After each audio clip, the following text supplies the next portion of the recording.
देखो समांतर श्रेणी, ठीक,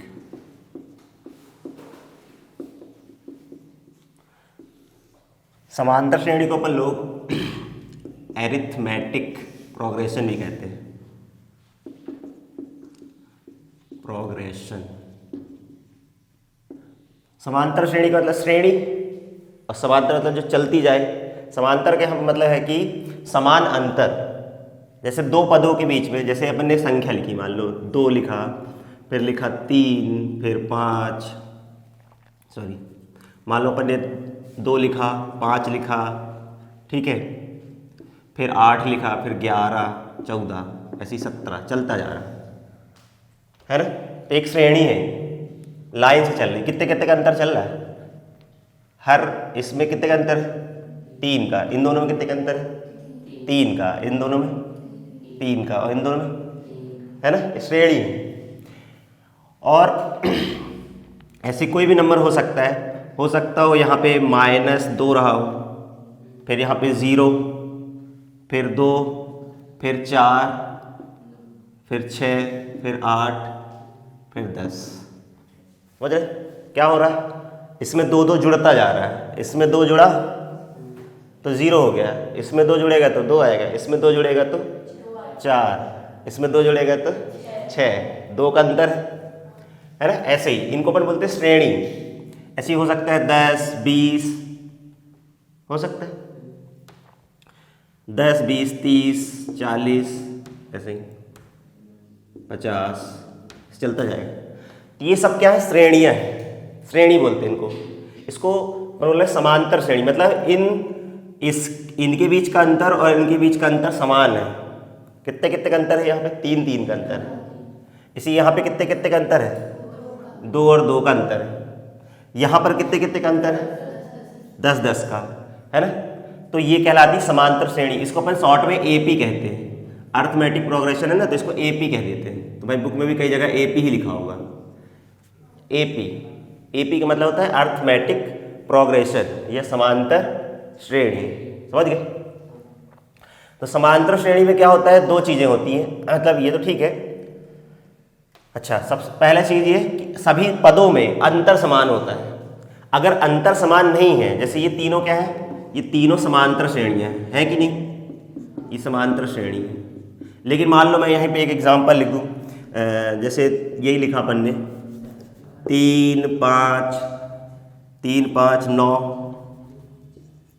ऐसे कुछ भी लिख दी मैंने, 11, ये समांतर श्रेणी है क्या? इन दोनों का अंतर जो है कितना है, इन दोनों का अंतर तो 2 है, लेकिन इन दोनों का अंतर कितना है, 4, और इन दोनों का अंतर 2। तो ऐसे लगातार जो पद है ना, लगातार जो पद आ रहे हैं एक के बाद एक, उनका दोनों का लगातार 2 पदों का अंतर क्या होना चाहिए, बराबर होना चाहिए, तब वो समांतर श्रेणी होती है। इन दोनों का अंतर इन दोनों के अंतर के बराबर होना चाहिए। कहीं भी अपन निकालें, इन दोनों का अंतर आएगा कितना, 3, और इन दोनों का अंतर 3 ही आएगा, है ना। 2 क्रमागत पदों के बीच का अपन अंतर निकाले समांतर श्रेणी में तो बराबर आता है, तभी वो समांतर श्रेणी है, नहीं तो वो समांतर श्रेणी नहीं है। जैसे ये समांतर श्रेणी नहीं है। अच्छा, अब कोई भी समांतर श्रेणी में सबसे पहले वाले पद को देखते हैं अपन लोग। ये सबसे पहला वाला पद, इसको बोलते हैं अपन ए। क्या बोलते हैं, ए। श्रेणी का सबसे पहला पद को अपन ए नाम से बोलते हैं। सब ये ए है, क्या बोलते हैं इसको, ए। और जो इनका जो डिफरेंस है उसको बोलते हैं सर्वांतर। कितने कितने कितने कितने का अंतर है सब में, सब में इसमें 3 का अंतर है, इनमें कितने कितने का अंतर है, 2 का है, सब में 2 का अंतर है। इसमें कितने का अंतर है, 10 का अंतर है। इसलिए इनका सबका जो अंतर अगर सेम है, जो भी अंतर यहाँ पे आ रहा है उसको बोलते हैं सर्वांतर। उसको डी से रिप्रेजेंट करते हैं, है ना। तो सर्वांतर की बात करें, जैसे यहाँ पे 3 था, इधर भी 3 था, इधर 2 था, इधर भी 2 था, है ना, इधर भी 2 था, तो यहाँ पे बोलते हैं सर्वांतर।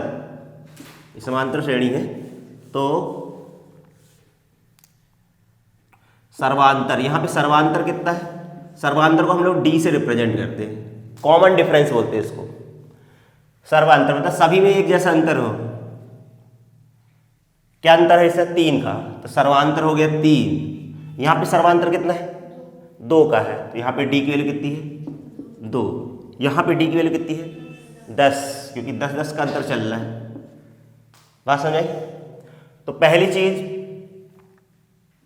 इसमें प्रथम पद निकालते अपन, ए का मान तो मैंने बता ही दिया, यहाँ पे कितना है 2, यहाँ पे ए का मान कितना है, यहाँ पर ए का मान कितना है -2, यहाँ पर ए का मान कितना है 10। बात समझ आई कि नहीं आई? तो 2 चीज़ें होती हैं, कोई भी समांतर श्रेणी में अपन 2 चीज़ को पता लगाना पड़ेगा। सबसे पहली चीज़ प्रथम पद, ए को बोलते हैं प्रथम पद और डी को क्या बोलते हैं सर्वांतर। तो ए को बोलते हैं प्रथम पद,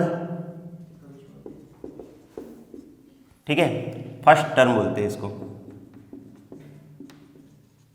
फर्स्ट टर्म, और डी को बोलते हैं सर्वांतर, सर्व अंतर, मतलब सभी में जो अंतर एक जैसा, सर्वांतर, ठीक है। इसको बोलते हैं कॉमन डिफरेंस, जो सब में डिफरेंस जो सेम है। बात समझ आएगी नहीं आई? एपी में क्या होता है, 2 लगातार क्रमागत पदों का अंतर क्या होता है बराबर होता है, क्रमागत। ऐसे तो सभी ऐसे नहीं कि यहाँ वाले का इससे अंतर निकालो, नहीं, लगातार इन दोनों का निकालो, इन दोनों का निकालो, इन दोनों का निकालो, ऐसे नहीं किसी का किसी से निकालो, ऐसा नहीं। 2 क्रमागत पदों का क्या होता है अंतर बराबर होता है, ठीक है। अब और एक और चीज़ और निकालते हैं, जैसे पदों की संख्या भी निकालते हैं। जैसे यहाँ कितने पद हैं 1 2 3 4 5 6, मान लो यहीं तक लिखी 6 तक, तो इसमें पदों की संख्या को अपन n से दर्शाते हैं। तो n कितना हो गया इसमें 1 2 3 4 5 6, 6 हो जाएगा। और इसमें कितने पद हैं 1 2 3 4 5 6, तो इसमें भी 6 है। कुछ जरूरी नहीं कि 6 ही हो, जैसे 1 2 3 4 5 5 है ना। तो ऐसा n होती है पदों की संख्या, पदों की संख्या, टर्म्स, ठीक है। लिखो परिभाषा, लिख लो समांतर श्रेणी की।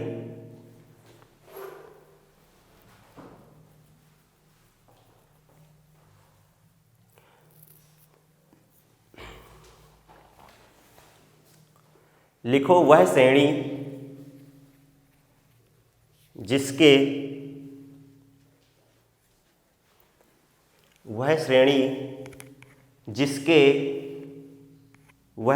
जिसके 2 क्रमागत पदों का अंतर, वह श्रेणी जिसके 2 क्रमागत पदों का अंतर समान हो।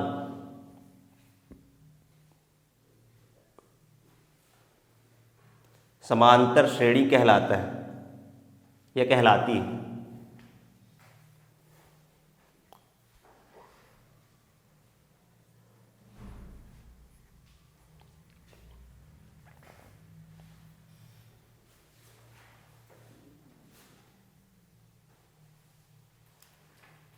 ठीक है, ये लिख लो, लिखना हो तो एग्जाम्पल, ठीक है। बाकी मैंने बता दी ए क्या होता है, डी क्या होता है, एन क्या होता है।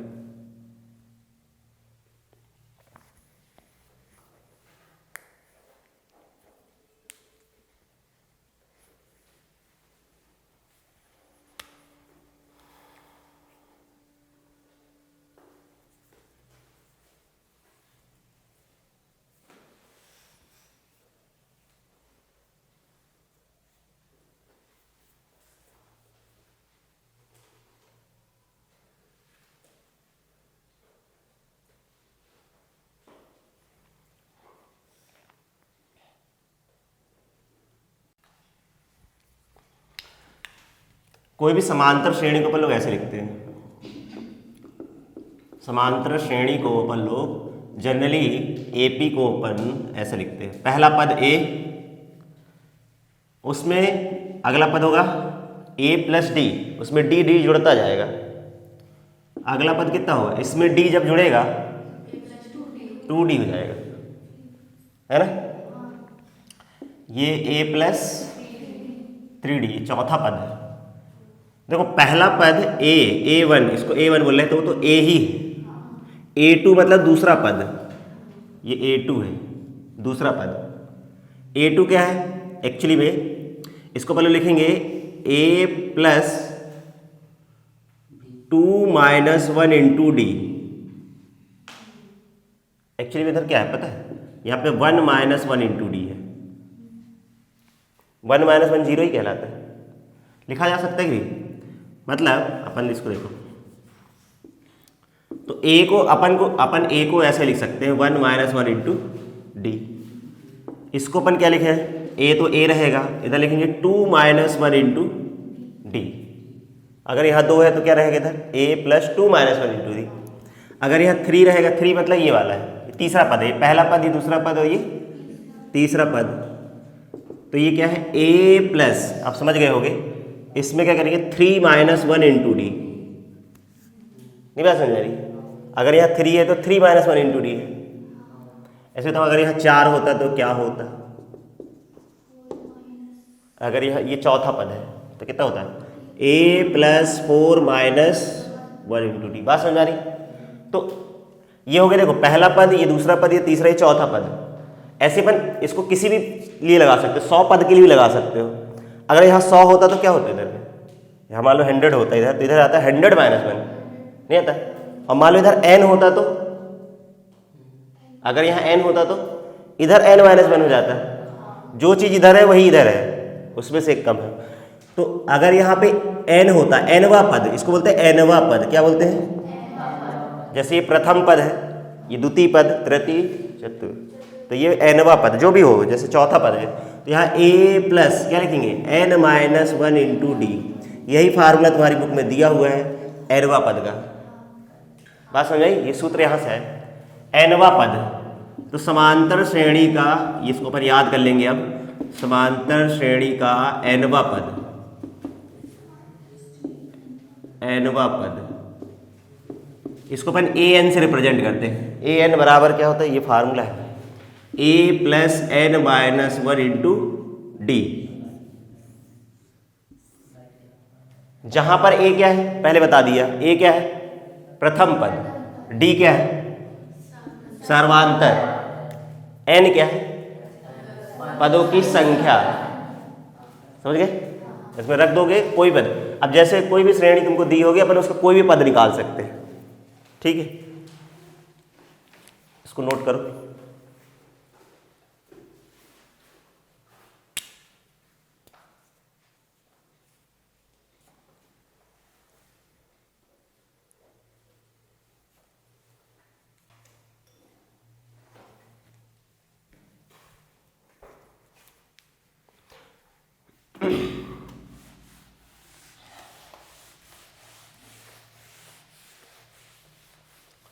तो अपन एक्सरसाइज तो बाद में करेंगे, लेकिन अभी कुछ एक दो क्वेश्चन ऐसे ही करते हैं। देखो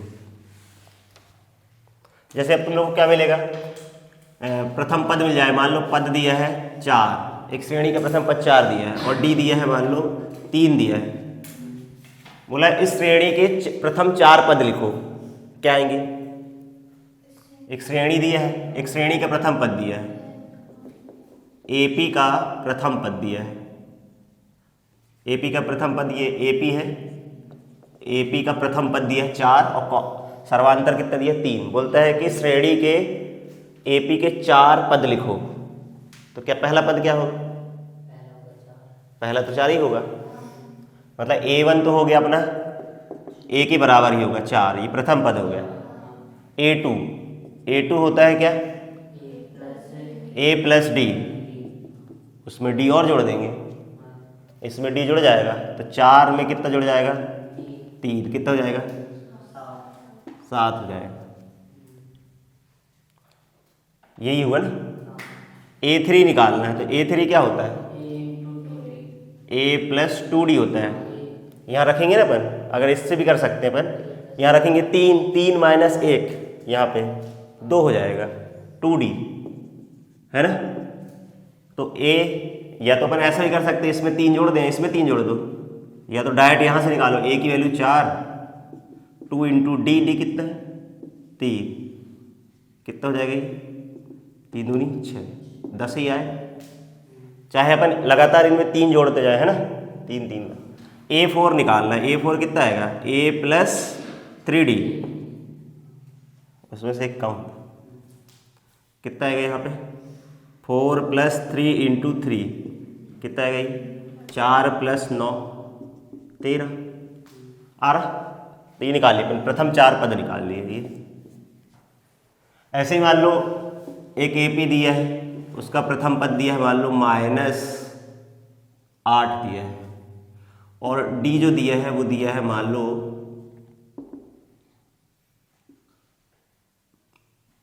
2 दिया है।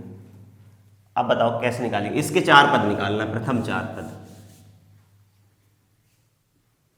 प्रथम 4 पद निकालना है इस AP के। तो पहला पद क्या है, पहला पद तो हो गया A1, A1 A के बराबर ही होगा -8। दूसरा पद क्या होता है A2 जो होता है वो A + D होता है। A कितना -8, D कितना है 2, उसमें 2 जोड़ना है तो -6 + 2 -8 सॉरी -8 + 2 कितना आएगा -6। फिर A3 निकालना, A + 2D कितना आएगा -8 + 2 × D, 2 दूनी 4, 8 में से 4, A4 A + 3D -8 + 3 × 2 -8 + 6 कितना रहा -2।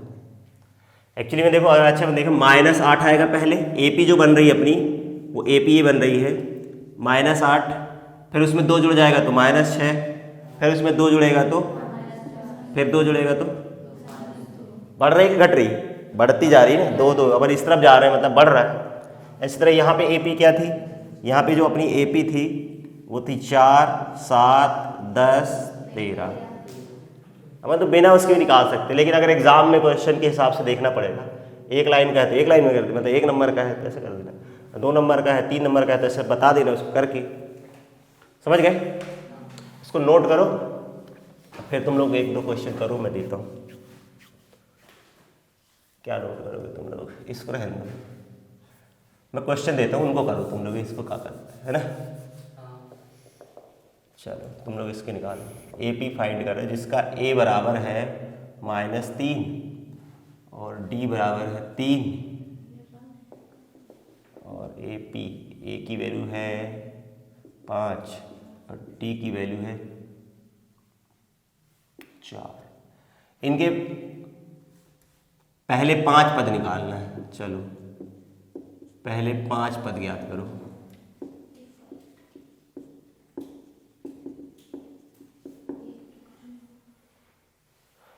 इन दोनों श्रेणी के पहले 5 पद निकालो।